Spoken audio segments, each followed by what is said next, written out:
Welcome, my friend, to the On the Blue Line podcast for law enforcement. I am your host, Wayne Mulder, and this is the podcast that helps law enforcement overcome the mental health toll of the profession to become better leaders and protectors on and off the job.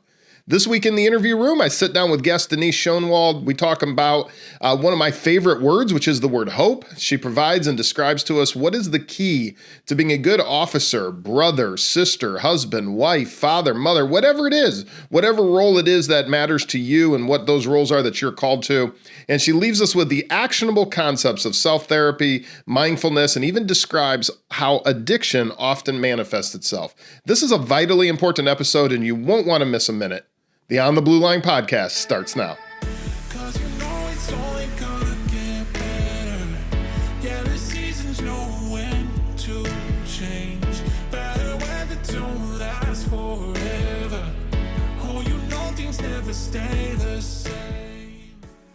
So welcome. If you're just joining us, this is the interview room. It's different than the other show that I do, which is Morning Roll Call. The interview room comes out on Thursdays. Morning Roll Call will be back on Mondays, but it may be a few weeks yet. I'm just happy to be getting you a new episode each and every week. And I do apologize. Anyone that knows me knows that this is what is most important to me. However, there are other things such as primary employment and so forth that from time to time take up a lot of time, and you have to prioritize. And just like I would be doing you a disservice if I didn't do the same in my own life. But the good news is as you saw, hopefully you caught last week's interview room, new one this week, and there's already another one in the pipeline for next week. So we have some great interviews with some great guests and some great conversations that I think are going to make a difference for you. Here in the next few weeks, we're in mid-May. Here in a couple weeks, I should be able to bring you some good news about a studio change that we've been working on. So more to come on that once I have a little bit more to talk about. One thing with some of these changes that are going on is always looking, and I always want to throw it out to our listeners first, but we're always looking to partner with some like-minded brands. There's a couple that we've been talking about and had some negotiations, but not only is it a niche market that we're talking to and that On the Blue Line is all about, but it's a niche market when it comes to law enforcement. But then also there's kind of some subsections within that. So if you know anyone that is looking to work with a brand such as On the Blue Line, and there's actually going to be a few different opportunities with some of the things I'm working on. So definitely have them reach out. You can always reach out at either admin@ontheblueline.com, or they can go to feedback@ontheblueline.com. And the easy part is just go to ontheblueline.com. Last but not least, in introduction to this week's guest, as some of you know, one of the reasons why getting content out for On the Blue Line has been a little spotty the first part of this year is I decided to do something called Command School. Now, for some of you who aren't in law enforcement, that may mean nothing to you, but most agencies partner with some type of college, and a lot of them have some sort of command school, and they can all be a little different depending on where they're at.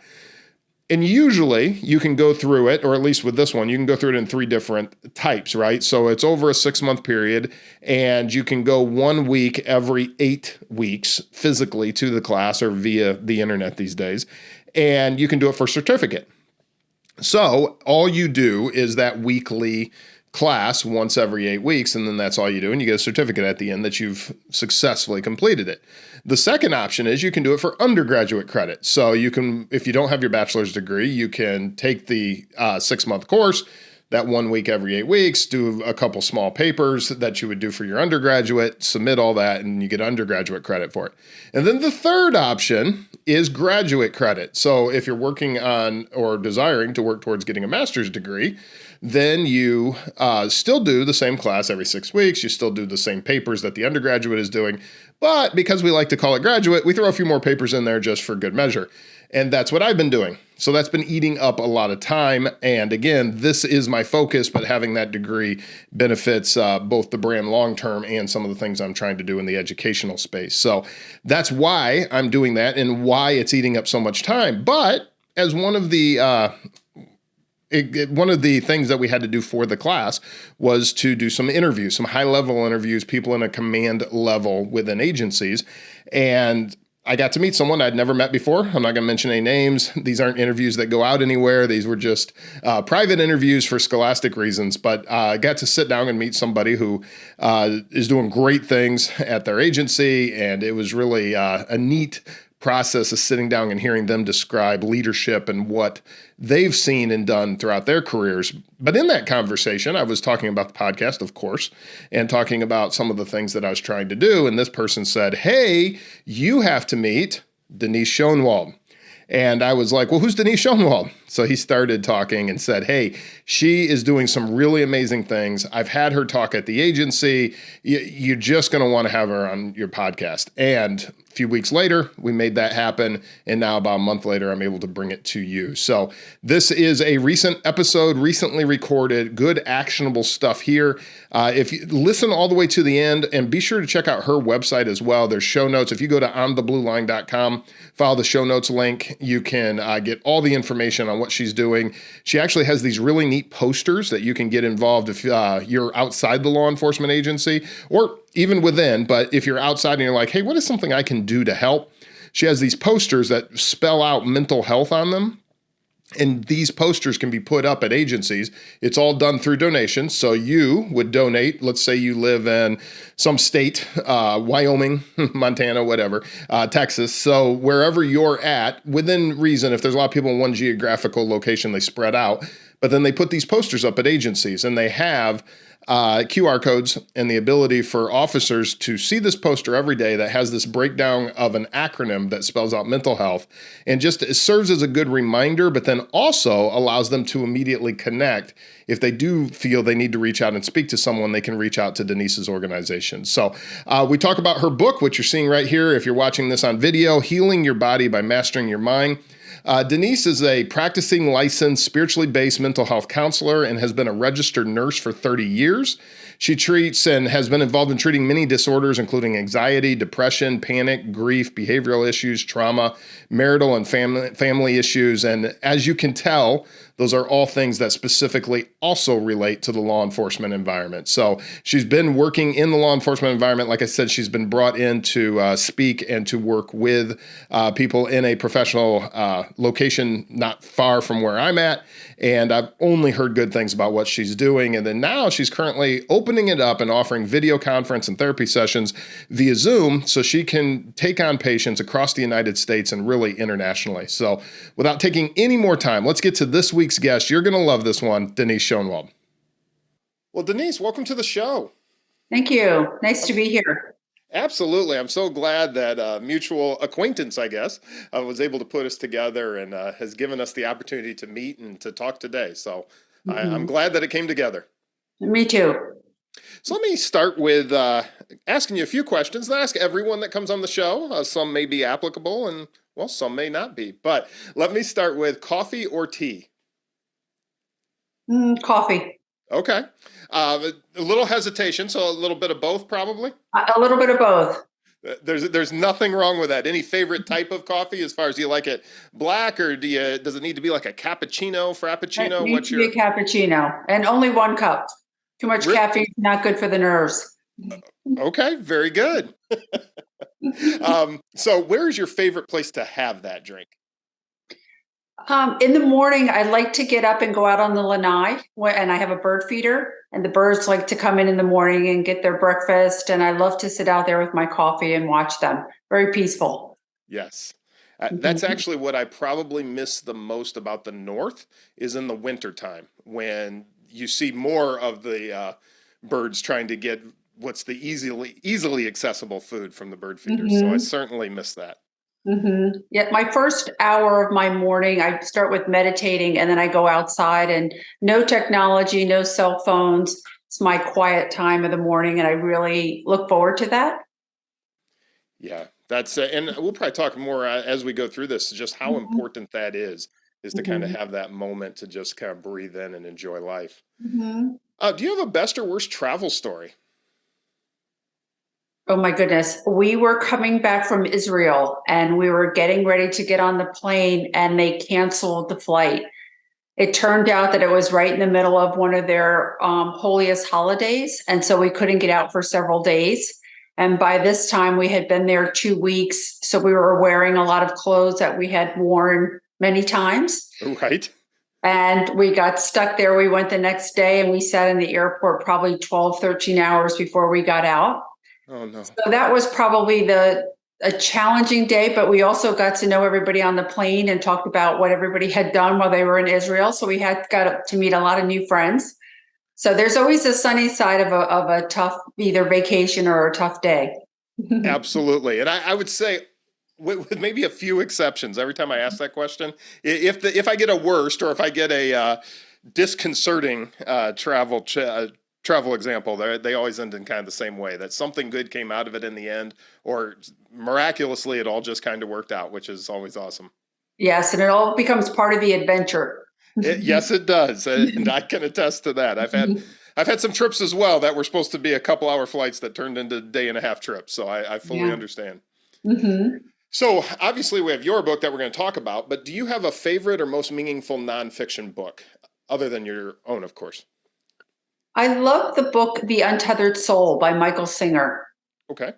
It's something early in my career, when I started to explore spirituality, not just religion, but spirituality, I was recommended the book and I probably read it 30 times. And it's something that I really enjoy, really connect to. And it really sort of helps me understand how important it is to have a higher power.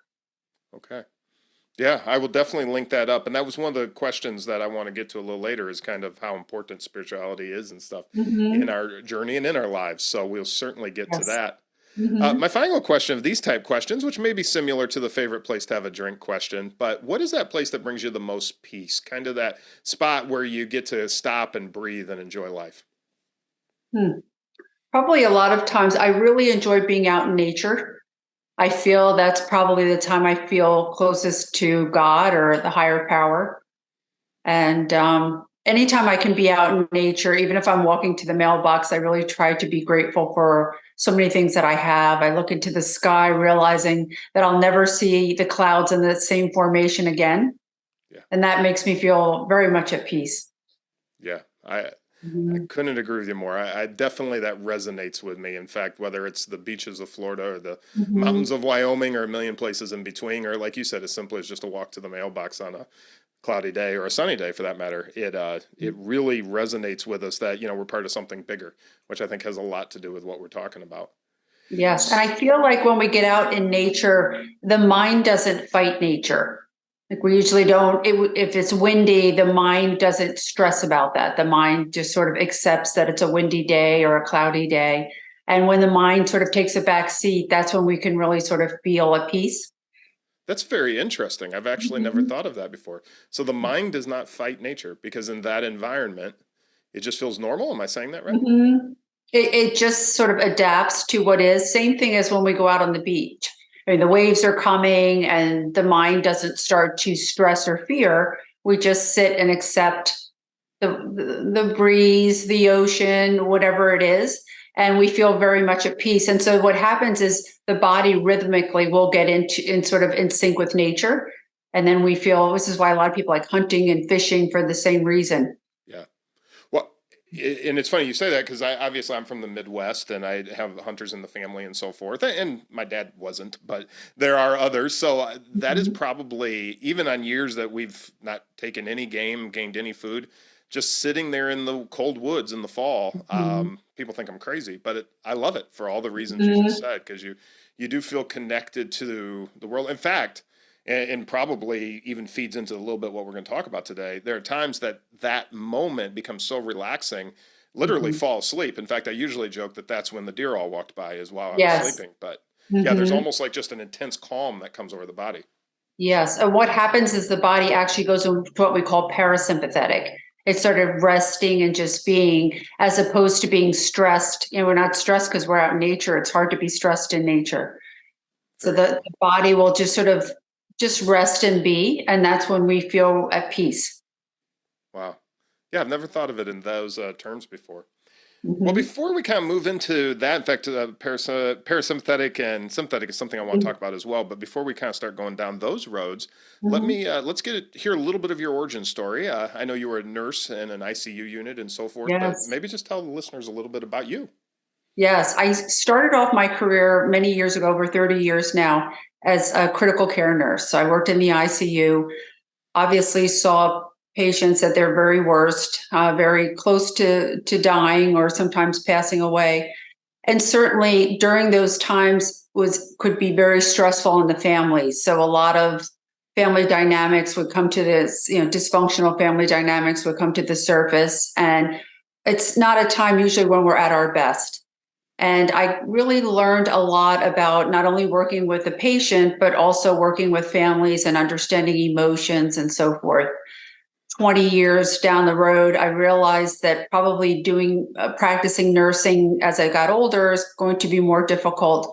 Any sort of medical connection or occupation can be a grind when you're working nights and weekends and on call.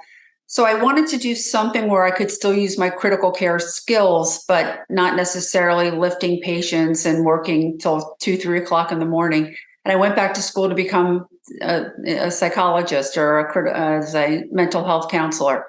And it's been a perfect fit for me. Wow.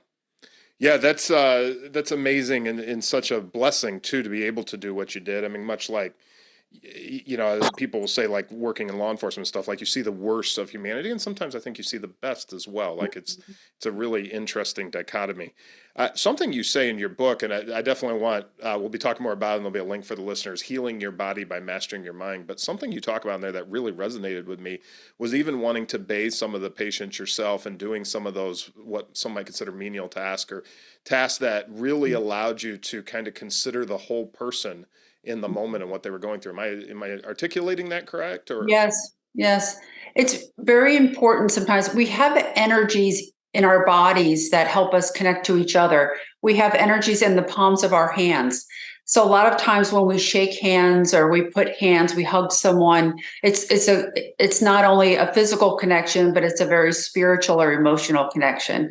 And a lot of times by putting hands on the body, I could feel whether there was really good energy or circulation. I could feel sometimes you could even sense dehydration. You can certainly sense a lot of times when people are fearing for their lives or certainly stressed. And sometimes just putting your hand on them is very comforting and soothing. okay.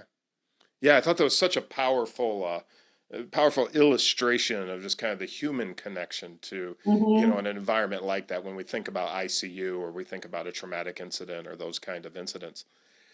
Now, speaking of being a mental health counselor, it appears, and I don't know if this was right from the beginning, but obviously you kind of moved towards working with the first responder community and so forth. Is that something that just kind of was a natural evolution, or is that something that you were doing all along, or what happened there? It was interesting. I was called in to work on a very complicated family matter. There had been other therapists involved, law enforcement was involved, and I met someone in law enforcement who really saw the value working with a counselor of mental health. And he's also in the correctional facility, and he invited me in to give in services and seminars and lectures to the staff because as first responders, as you know as well as I do, we're constantly really sort of on alert, on high alert. And even when we're somewhat relaxing and there's nothing going on, we have to be able to get beyond high alert very quickly. And that really stresses the body a lot because whether it's true or it's sort of anticipated, the body doesn't know the difference. So the body is constantly in somewhat of a stress response. Yeah. When we come home from that, and so I would walk out of the hospital and you might walk out of law enforcement. Yes, we come home, we have to do our own self healing just for stress on our own lives, families, and so forth. But we also have to do a little bit extra because of what we've just been faced on the job. Right. It's a population that I really feel is suffering because a lot of times those of us in the helping profession don't always look to get help ourselves. Right. And you are absolutely correct about that. I know the first time we got to meet and just talk a little bit offline, that was kind of the nature of what we were talking about, is, the things that even that I've seen, and I know you've seen, with suicides and with negative coping habits and all Mhm. sorts of things that kind of come out of that. When you talk to law enforcement in like an in-service setting, what is kind of the global conversation that you're having with them? And is it more like it's okay to not be okay, or is it more like what is kind of that conversation you have when you do the in-services? It's an interesting population because they are used to sort of keeping a very straight, flat affect.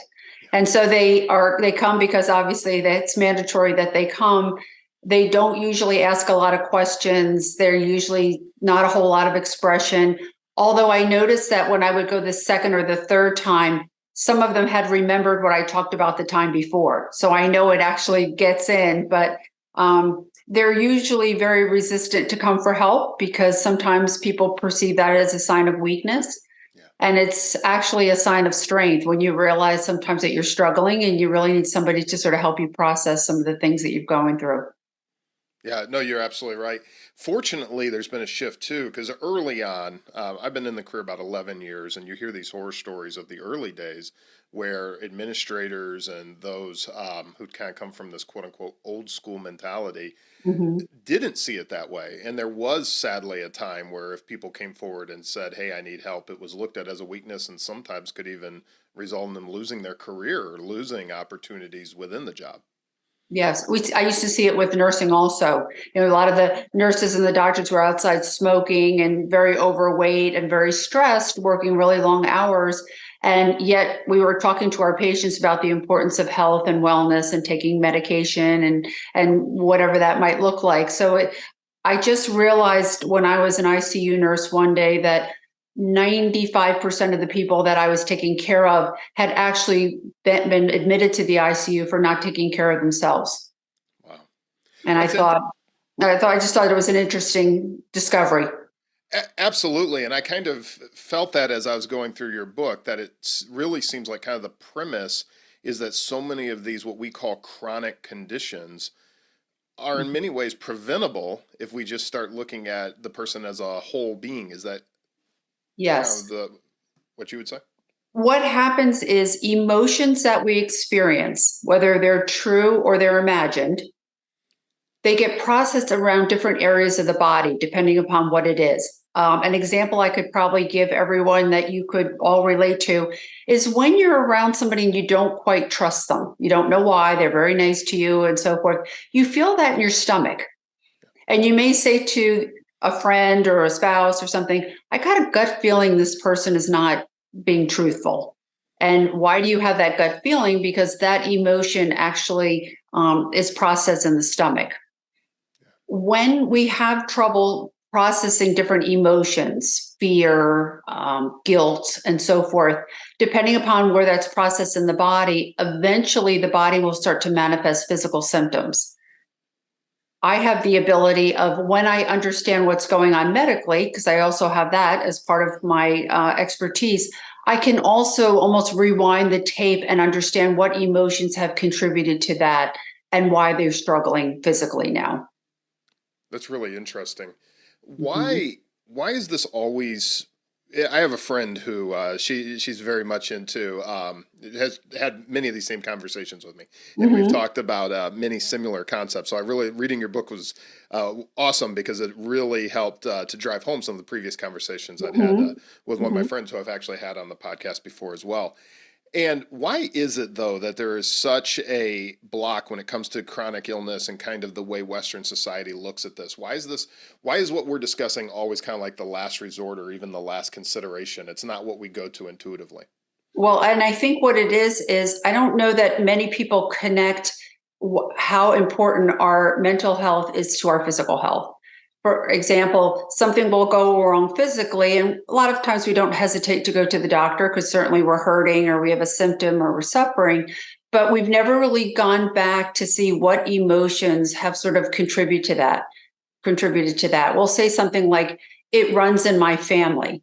Well, actually, if anxiety runs in your family, you're likely to have the same physical response as your father or grandfather because you've all learned to cope with different situations the same way, which are usually not very helpful or effective. Right. No, that makes perfect sense. That was actually one of the things I was going to bring up as anxiety, because that seems to be something that is very pervasive, Yes. and maybe even more so in light of what we've gone through the last few years, even Mhm. within my own family, even with just people that I have day to day contact with, even outside the job. I Mhm. really see an increase. Obviously not empirical, anecdotal, but Mhm. an increase in what I would define as anxiety. Are you seeing the same thing? And then what are some of the things when it comes to law enforcement? Because I always find it interesting what law enforcement does, because we operate in a world where we are affected by these things, but we have to not only be able to deal with them in our own lives and in our own families, but then also the community at large as they're struggling with them. Mhm. And one of the things that we sort of touched on before, which I probably should lead with, is the body, for the most part, when we're on the job or we're running the kids to school or whatever we're doing, we're in our sympathetic nervous system. So we're a little bit in fight or flight. We're sort of hectic and so forth. Unfortunately, a lot of times we don't balance that with parasympathetic. And that's again, when I'm sitting out on my lanai watching the birds, that's a nice balance. And when the body is in balance, we stay fairly healthy. We can handle different situations that come in with little difficulty. Certainly, if it's stressful, it's a little bit more challenging. But add on to all of that, not only was sympathetic, but technology. Technology, although I might say I'm scrolling through Instagram and it makes me feel relaxed, my mind is still processing everything that I'm looking at. So that's sort of keeping me in sympathetic.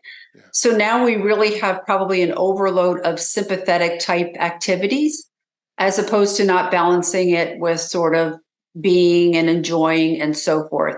So now when we have a lot of these, they're very low vibrational energies in the body, they're very fear based, and the mind gets very active because the body's sort of out of balance, if you will. And when the mind gets involved, the things that that we sort of conclude to help with that are usually not very helpful. Yeah. So this is when we go to alcohol, we go to food, because the mind is like, I need something quick. And in law enforcement and in mental health, we have limited. We usually get food spending and so forth. We can't usually alcohol and marijuana are options that are a little bit more difficult for somebody that has that gets tested and so forth. But certainly, if we don't have healthy ways of coping, the body will find unhealthy ways to cope and find ease. When we that's very true, and I can say it Mhm. even from my own battles and my own struggles that I've had Mhm. over the years with different thing. Not so much, typically more on the diet aspect and so Yes. forth. But speaking to that, my mind immediately, when you talked about the difference between the doing and the being, and being in that Mhm. fight or flight response, which obviously is very much what law enforcement kind of goes through cyclically Yes. in just Yes. the nature of what we do. But from a supervisory standpoint, so as a supervisor, you've got, maybe you're over a squad as a sergeant or over a platoon as a lieutenant or whatever the case may be. And let's say a major event happens. So Mhm. much of what we discuss here, like when we talk about being and then being in Mhm. balance, Mhm. is this concept of integrating that into your life. But what Yes. about these major incidents? What about a few years back? I was involved in a major incident that involved shooting and that kind of thing. Mhm. So in Mhm. those kind of incidents, what can supervisors do to try to help those deputies that have been Mhm. involved in something like that? Because it's very difficult, and I can speak firsthand on this, over the next few weeks and months and so forth, to kind of turn that off and to kind Mhm. of get back to this balance that we're talking about. Are there steps that Mhm. they can take? Should it be formal counseling? Like what would you say? Yes. Well, to back up just a little bit is when we mindfully going through our day to day before anything ever happens, before a traumatic event, and we do a pretty good job of balancing sympathetic with parasympathetic, and we have our whatever we do, we go fishing or whatever we enjoy, incorporate that in. When a major either life change happens or a trauma, the body will certainly get thrown out of sorts and so forth, but very quickly it'll try to get back to sort of its normal balance. If we're already under a lot of stress, we don't take care of ourselves and so forth, and then we have a trauma, okay, now it's like being 100 pounds overweight. Now we have a lot of work to do. I think it's really important when we go through a horrifically challenging or traumatic event that there's a lot of mental health professionals brought in to help us process that, because the mind, it's very shocking. It's usually very sudden. A lot of times the aftermath of that is when the mind gets very active with all the things we could have done or should have done. And now, even though we're not in the situation, the body thinks we're still in it. Right. This is why we can't sleep and so forth. Okay. Yeah, no, that makes a lot of sense. And I love kind of what you're saying, which is really the goal, and hopefully for the listeners and stuff. And I definitely want them to get this book, The Healing Your Body by Mastering Your Mind. But the goal is to already be in balance so that the effects aren't worse. They're not compounded by being in a bad place when it happens. And Yes. So same physically. If I go in for major surgery and I'm fairly healthy and I take care of my body and I'm somewhat fit, yes, I will have probably 6 to 8 weeks of pain and so forth. I might need to take a lot of naps, but then I should get back and I should be able to go back to work. If I go in and I'm diabetic and I'm overweight and I smoke a lot and so forth, I'm likely to have a lot of complications and I might not be able to go back to work in 8 weeks. And this is what we see. A lot of times before a surgeon will take somebody, they'll say, really, you really need to get your health, you need to get in better health so that you can do better through this surgery. Same thing mentally. okay. Yeah, no, that actually speaks a lot and is Mhm. yeah, no, there's a lot there. Let me ask you, when it comes to negative energy, because that's another thing that I think is real common, like who we surround ourselves around, the Yes. things, and maybe some of it is completely unavoidable, like in our day-to-day So careers and so forth. So what are some of the considerations when we talk about the concept? Maybe first, what is the concept of negative energy? And then what are mhm. some of the things that you would suggest when we find ourselves faced with these challenges? Okay. Negative, low vibrational energy or fear-based energy. So let's go all the way to probably the worst that we could feel. And that's when someone is miserable. And unfortunately, since we were talking a little bit before about suicide, that energy is very low. A lot of people really, when they get to be that sort of down, they don't want to get out of bed, they don't eat well. I mean, this is major depression. When we're around somebody who's in that state, even though we feel terrible for them, that energy is very pulling because they're low vibrational and so forth. So when people are anxious, they have more energy than a miserable person, but that anxiety is not any more comfortable than it's a little bit, has a little bit more intensity, but it's still a low vibrational energy.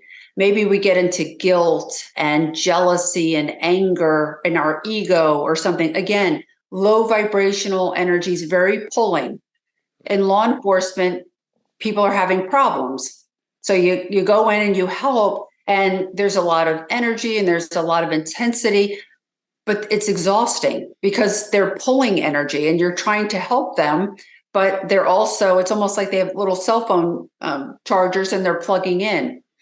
When we get home from that, we have to not only do our own self-care because we are out on the job, but we also have to do extra because now we have to go home to our families and our whatever we have going on at home.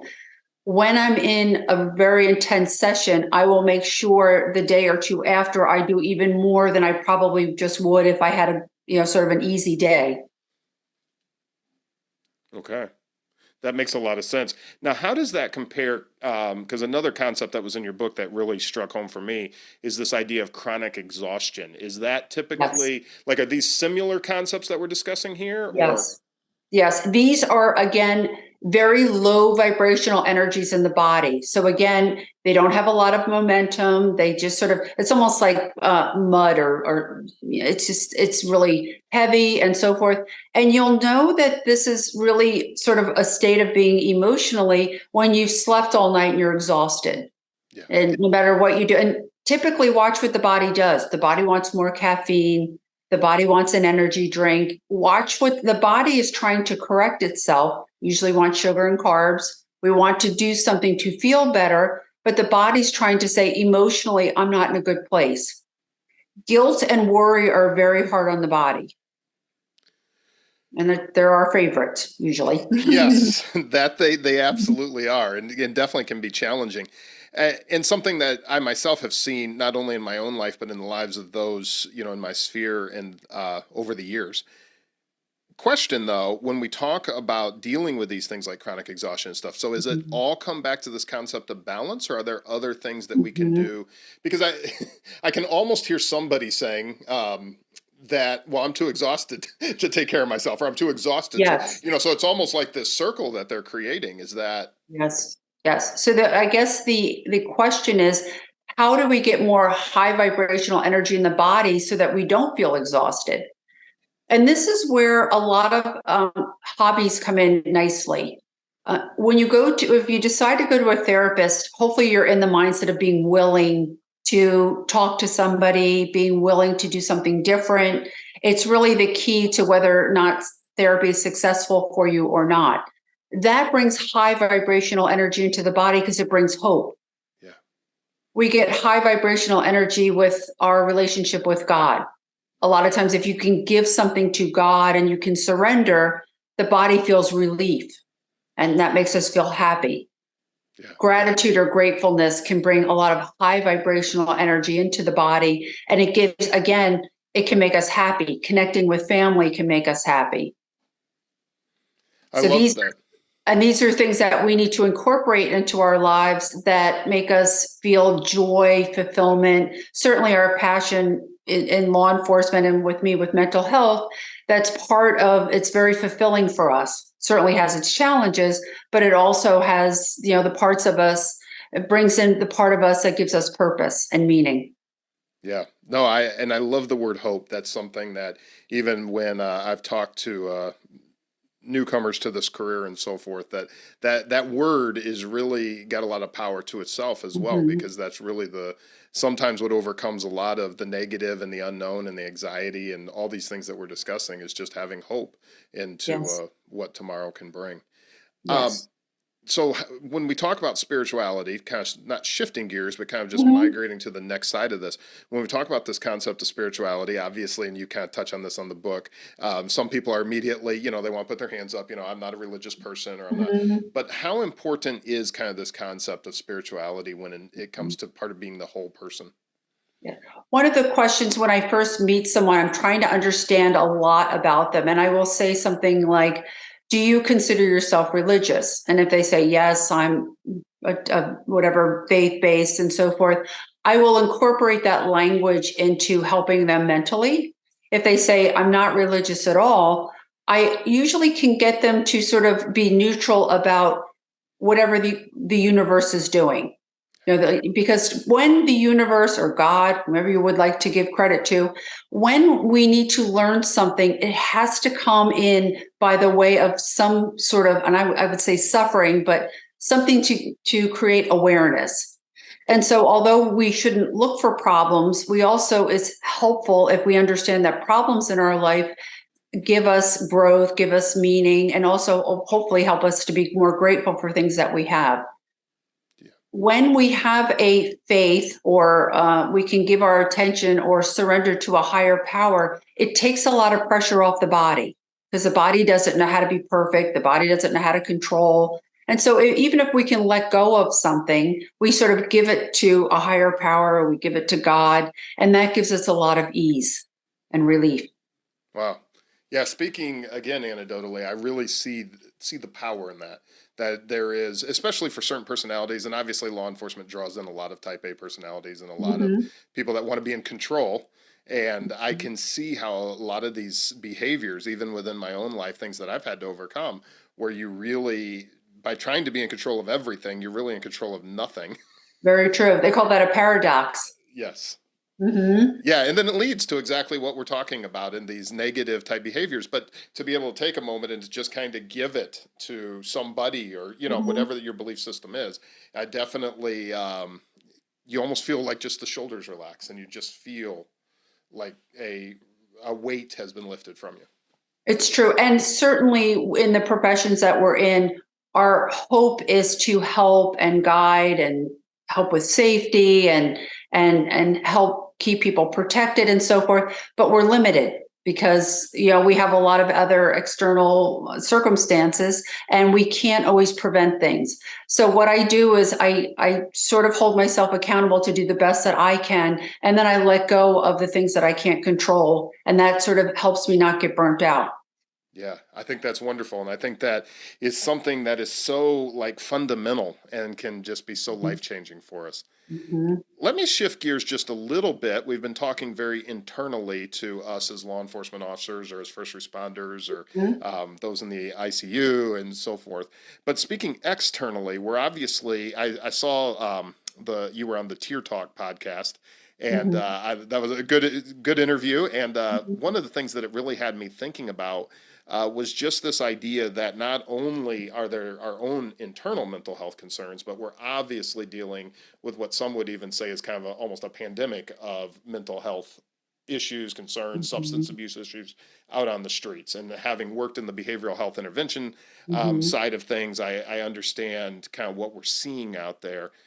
How do some of these principles and some of the things that we're talking about, obviously it's all so internal, but is there any takeaways or anything we can consider when we're dealing with subjects that are out there struggling with mental illness and we're now having to intercede into those situations? Mm-hmm. Mm-hmm. They can be that population can be very tough, particularly if they're not invested in getting their own help.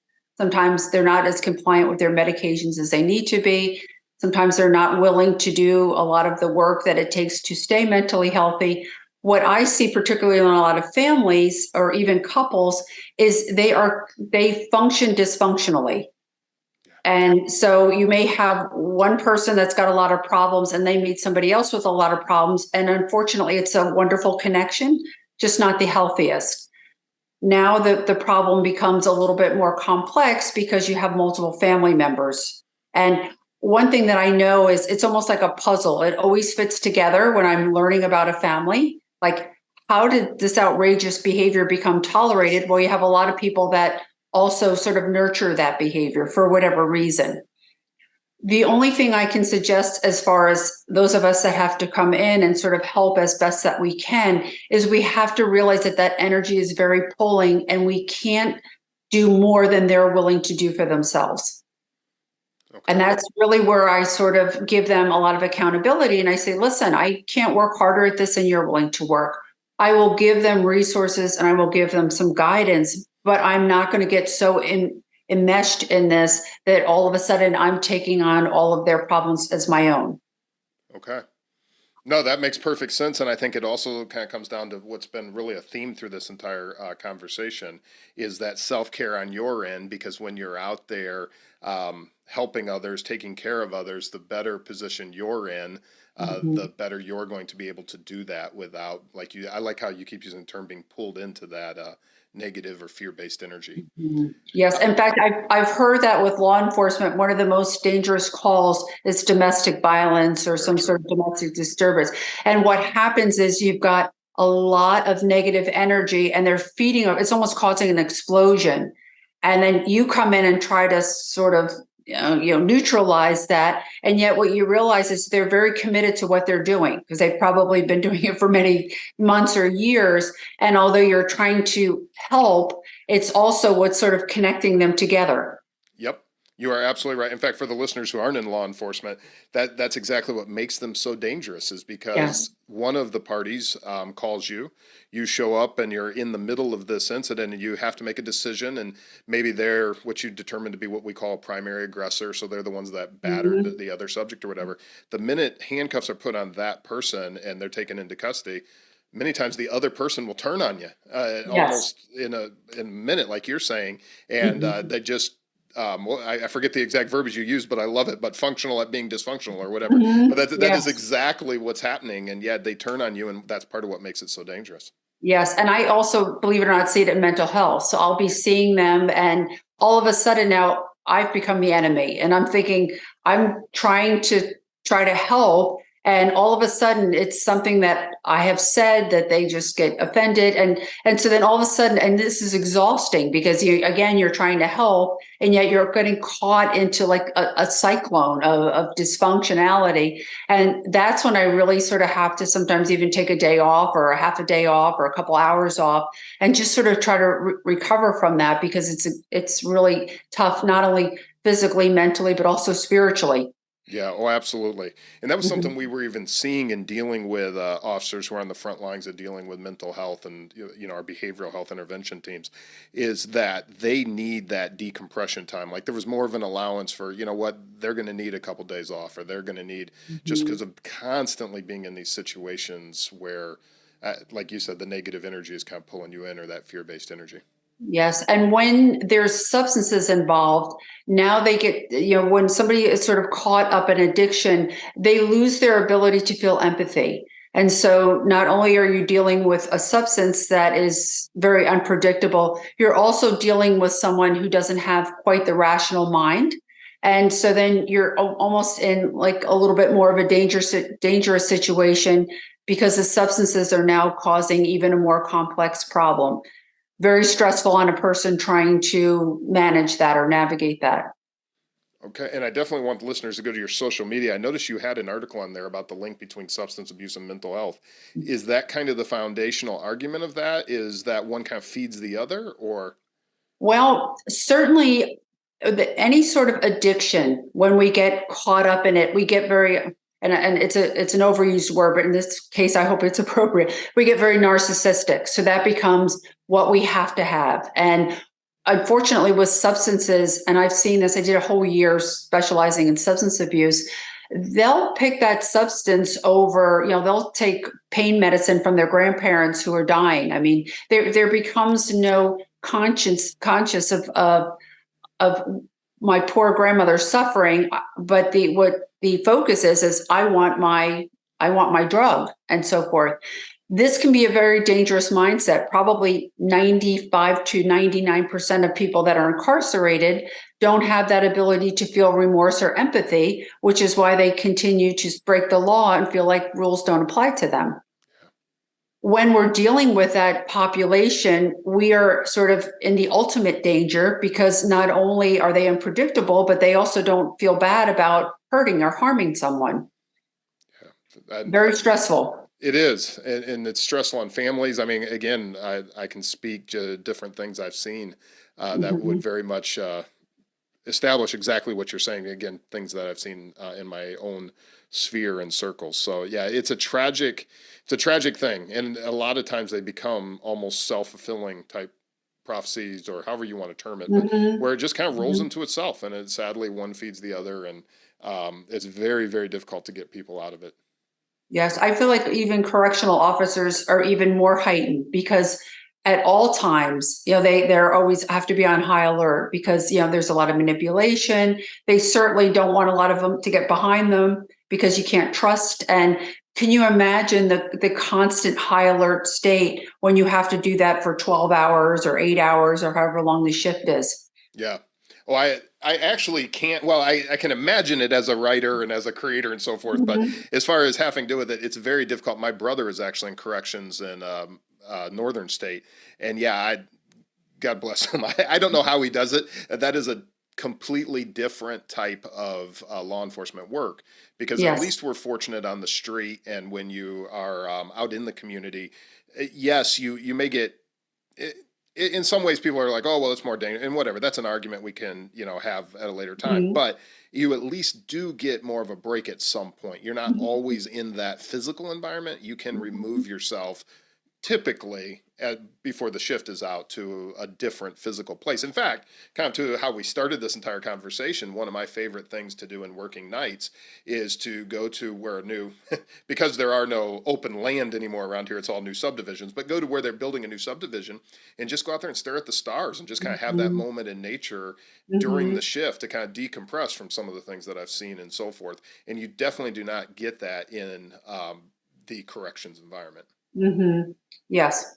And fortunately, in law enforcement, you all are very intuitive. In fact, when we talk maybe next time more about energy, you all are experts at it, because it's very important that not only are you listening to what people say, because people have a lot to say, but you're also reading body language and looking at the situation, and you're getting a different set of information from body language. So you're very good at that, which is excellent. That sort of keeps you safe and so forth. But when you're in corrections, you're constantly you're on that hyper alert stage, because there is no resting, or you could easily, get yourself in a very dangerous situation.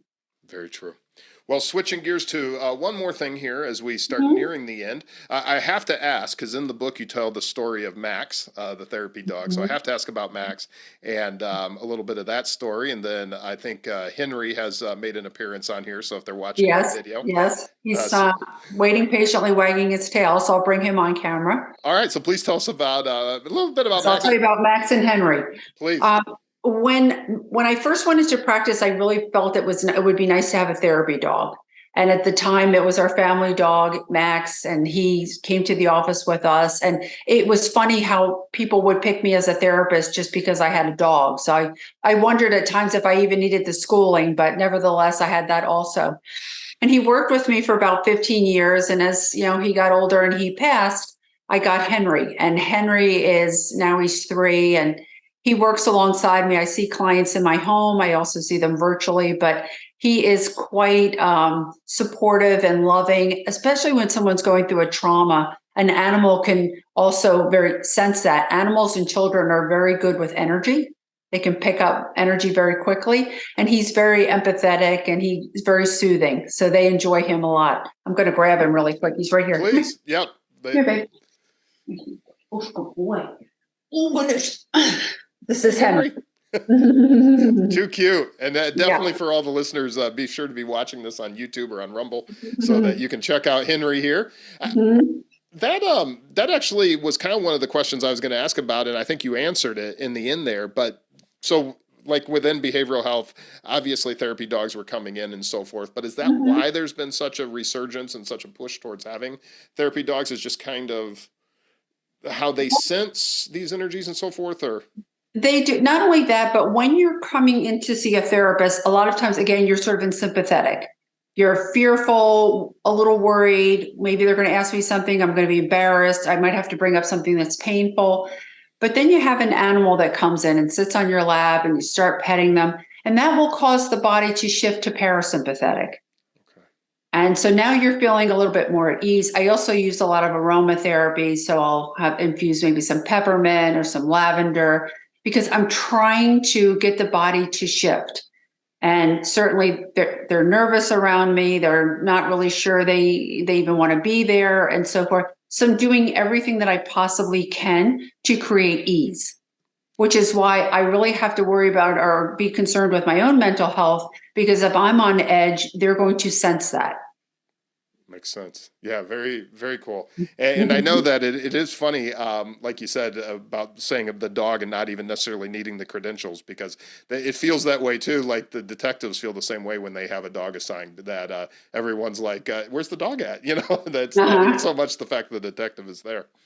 Yes, yes. And it brings a lot of people peace. Yeah. And I agree. Even I have 2 dogs, and just even in my own home, like it does make a huge difference. And when I'm stressed, and when and actually when I lost my father about a year and a half ago, they could feel that difference. When I came home that day, there was in fact, a relative ended up getting bit by one of the dogs, but that's a different situation. But that was because the dog knew something was wrong, and it was really amazing what happened. They do that now, animals and also children. So a lot of times parents will bring kids into me and they go, he's misbehaves, he cries all the time. And so they're asking me like, what needs to be done? And a lot of times I find there's a lot of tension in the house. Even if they're not yelling at each other, there's this underlying stress, and the kids feel that, and they don't really know what to do with it. So they misbehave. They're usually wonderful at school. Interesting. And so it's school, it's a little bit more relaxed. It's more structured, no behavioral problems. But at home, this is where the kids are constantly sort of acting up and so forth. Okay. So you have a book, which we've mentioned a few times, and anyone watching on YouTube or Rumble can see right here on my desk. Healing Your Body by Mastering Your Mind really kind of deals with the aspect of the whole person. Where can they get the book? Amazon is the easiest way. It's on audiobook. It's on Kindle. My new book is called Insightful Self-Therapy. Okay. I took a lot of mental health struggles. I talked about them briefly, talked about why it's important to address them, what you can do to help with any sort of mental health problem that I addressed. I tried to make it short. That my first book I also made pretty short because I feel like you don't want to get overwhelmed. I mean, the hope is that people read it and they want to heal. They want to work on some of these things. And I think if it's too wordy, I think people get overwhelmed and they just put it down. I would agree. And a lot of times when you have a smaller book, you think that it doesn't have a lot of information in it. Yet this is the opposite. It's actually a smaller book packed with information. So there's actually a few things that I'm going to be going back through and reading and trying to better understand some of the concepts you have in there. So, and I will be sure to link that up and make sure that everyone sees the new book. Let's talk a little bit about the counseling. You've talked that you do mental health counseling. Can you just tell listeners a little bit about how they can connect with you and what exactly you're doing? Sure. I am licensed not only in the state of Florida, but nationally. So I can see clients. I have one in Texas now. I have one in California. The nice thing about virtual counseling is I can work on weekends and evenings. That makes it a lot easier. Those that live in Florida like to come see me personally. If they want to meet Henry, that's certainly fine. I can do a mixture. Some people like to maybe if on a weekend come in person. During the week, they want to be seen virtually. I'm certainly able to adjust my schedule for that. For law enforcement, I will go above and beyond to work around their shifts because I feel that mental health is really important for them. That's wonderful. Kind of on that line, you had some posters designed. Can you just tell us a little bit about the posters? I did. I was contacted by law enforcement to come up with some sort of poster to remind the staff of how important mental health is. And although I don't know that I'm the most creative person, I wanted to create a poster that you could put in break rooms or in locker rooms and so forth, talking about how important mental health is. Underneath the poster, I have my QR code and so forth, so somebody can just sort of connect to me very quickly if they want some help. Just because you come to therapy doesn't mean you have to come every week for 20 years. Right. This is certainly an as needed. I have my own therapist that I check in with. I feel like it's really important sometimes just to get some guidance and to also go over some struggles that I'm having. That's wonderful. And I'll have that all linked up. There's also a way for anyone listening, maybe you're not in law enforcement and you want to help sponsor getting some of these posters to some of your local area police or fire departments. All that information's on the website. Am I pronouncing this right? Denise Schonwald? Schonwald, yes. Schonwald.com. And yes. I will have that linked up so you won't have to rely on my speaking to understand where that website is. My last question for you, Denise, this is the question I ask everybody who comes on here. So many things that we've discussed today fall under this very heading. But if we were going to wrap it all up, and what is the one takeaway, the one thing that law enforcement officers can do that's going to make a difference in their personal lives? I would have to say take care of your mental health. It really is the key. It's a key to being a good father, being a good husband, being a good friend, being a good son, being the best law enforcement officer ever. I mean, it's really hard to give to someone else what you don't give to yourself. That's so well said and a great place to end for today. So hopefully we can definitely talk again. But Denise, thank you so much for coming on, and thank you so much for having this conversation with me.